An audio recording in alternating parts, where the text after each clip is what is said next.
মাস বৈশাখ। এই বৈশাখের মতোই রবি ঠাকুরের জন্ম।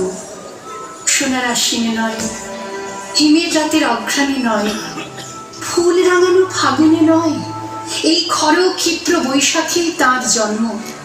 এই খ্যাপা বৈশাখের গৈরিক তিলক দিয়ে সাজানো তার জন্মদিনের ললাট।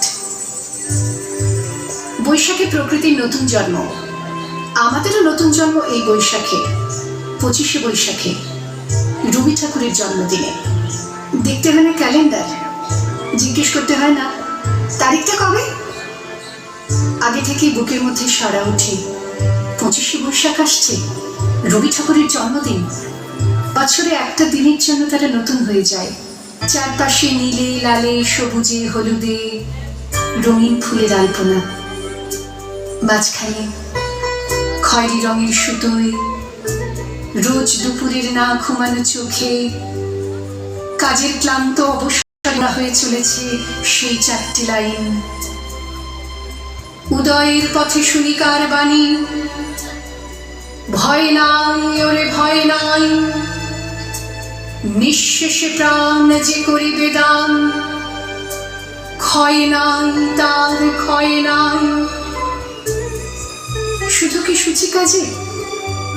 না, বিদেশকে চোখের সামনে দৃষ্টান্ত করে রাখার আন্তর্জাতিকতা রবি ঠাকুরের।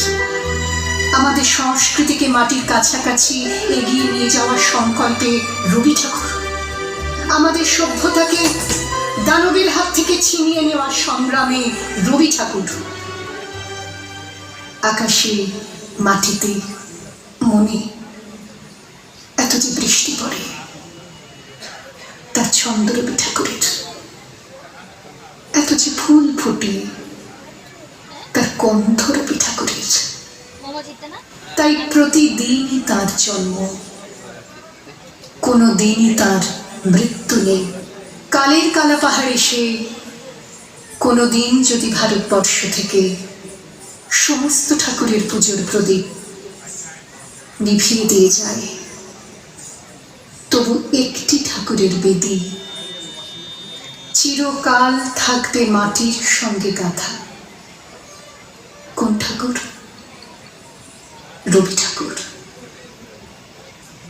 রবি ঠাকুর।